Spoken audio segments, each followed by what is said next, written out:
नमस्ते हमारे प्यारे शिक्षक मित्रों।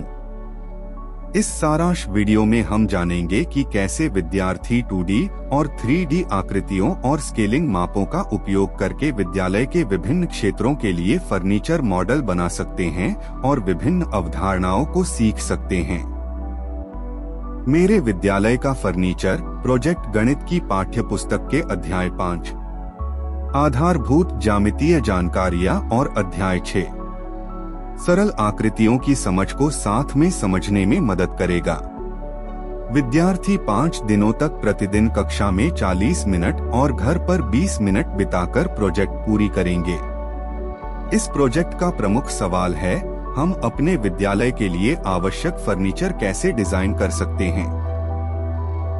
इस प्रोजेक्ट के माध्यम से विद्यार्थी सामान्य 2D और 3D आकृतियों की पहचान कर उनकी तुलना करेंगे।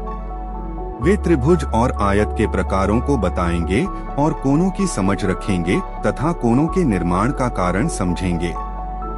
वे फर्नीचर डिजाइन, मॉडल निर्माण और प्रस्तुतिकरण में कार्यों का विभाजन कर एक दूसरे का सहयोग करेंगे। सभी शिक्षकों से निवेदन है कि प्रोजेक्ट शुरू होने से पहले प्रत्येक दिन की सामग्री और प्लान देख लें। यदि सामग्री स्कूल में उपलब्ध न हो तो विद्यार्थियों को एक दिन पहले बता दें ताकि यदि संभव हो तो वे सामग्री का प्रबंध कर सकें। शिक्षक हर दिन बच्चों के बीच प्रमुख सवाल पर जरूर चर्चा करें। सभी स्तर के बच्चों को मिलाकर मिश्रित एवं समावेशी समूहों में बांटें। इस प्रोजेक्ट के लिए आपको कागज, रूलर, डिवाइडर, चार्ट या प्रोट्रैक्टर, पेंसिल, गोंद या टेप, रंग और कार्डबोर्ड जैसे सामग्री की आवश्यकता होगी। सामग्री का चयन आप पाठ्य योजना में दी गई गतिविधि के आधार पर कर सकते हैं। पहले दिन विद्यार्थी अपने विद्यालय के लिए फर्नीचर की आवश्यकताओं का पता लगाएंगे और उनके डिजाइन के बारे में सोचने के लिए 2D आकृतियों का उपयोग करेंगे। शिक्षक बच्चों को प्रोजेक्ट के बारे में विस्तार से बताएंगे और स्कूल में फर्नीचर की जरूरतों पर चर्चा करेंगे। विद्यार्थी सबसे पहले चर्चा करेंगे कि विद्यालय के किस क्षेत्र में कौन से फर्नीचर की आवश्यकता है। बच्चे फर्नीचर के मॉडल तैयार करने हेतु पहले कागज या कार्डबोर्ड की सहायता से 2D आकृतियों की पहचान और निर्माण करेंगे। गृह कार्य में समूह के प्रत्येक सदस्य उस फर्नीचर को बनाने के लिए 2D आकृतियों का उपयोग करेंगे जिस पर समूह ने सहमति बनाई हो। दूसरे दिन की शुरुआत शिक्षक पिछले दिन के गृह कार्य की चर्चा से करेंगे और प्रमुख सवाल को दोहराएंगे। इसके बाद विद्यार्थी 2D डिजाइन को 3D आकृतियों में बदलने का काम करेंगे। समूहों में वे 2D डिजाइन को अंतिम रूप देंगे तथा एक दूसरे से फीडबैक प्राप्त करेंगे। उसके बाद 3D आकृतियों का परिचय प्राप्त करेंगे। वे 3D आकृतियों के प्रकार, उनके आयामों और विशेषताओं को समझेंगे। अंत में प्रत्येक समूह अपने डिजाइन के 3D मॉडल बनाएंगे और घर पर 2D डिजाइन के 3D संस्करण बनाएंगे और सूचीबद्ध करेंगे कि वे अपने मॉडल बनाने के लिए किन-किन आकृतियों का उपयोग किए।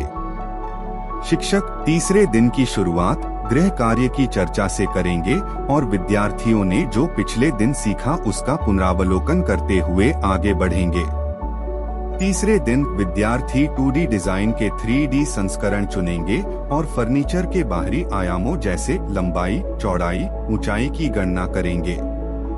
बच्चे व्यक्तिगत भागों के आयामों की गणना करेंगे जैसे पीछे, बाजू, ऊपर, नीचे और शेल्फ।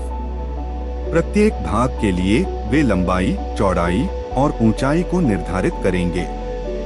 उदाहरण के रूप में एक अलमारी का उपयोग कर उन्हें समझाया जाएगा कि कैसे प्रत्येक हिस्से के आयाम को तय करेंगे।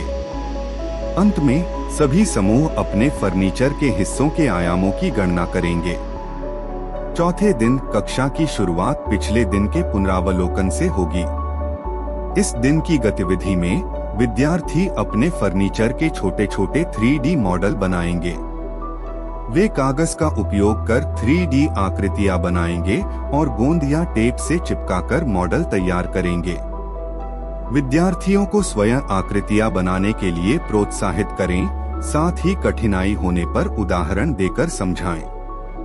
अंत में वे अपने मॉडल को सजाएंगे और अधिक विवरण जोड़ेंगे। 5वें दिन विद्यार्थी समूह में अपने फर्नीचर मॉडल को कक्षा में प्रस्तुत करेंगे, जिसमें वे उद्देश्य, आवश्यकता, आयामों की गणना, डिजाइन और अपने मॉडल में उपयोग किए गए सामग्री के बारे में बताएंगे। सभी समूहों की अपने अपने मॉडल प्रस्तुति के बाद विद्यार्थी अपने पसंदीदा मॉडल को वोट देंगे और कारण लिखेंगे। अंत में शिक्षक 5 दिनों के उनके कार्य पर चर्चा करेंगे। इस प्रकार विद्यार्थी ज्यामिति की 2D और 3D अवधारणाओं को मजेदार और दिलचस्प तरीके से समझेंगे, जिससे उनकी आलोचनात्मक सोच कौशल को भी बढ़ावा मिलेगा। इस प्रोजेक्ट के समाप्ति के बाद शिक्षक हैंडबुक में उपलब्ध QR कोड को स्कैन करके बच्चों के सीखने के संबंध में कुछ सूचनाएं गूगल फॉर्म में कृपया भरें। इस प्रोजेक्ट के माध्यम से आप निश्चित रूप से छात्रों में गणित के प्रति एक नया उत्साह देखेंगे।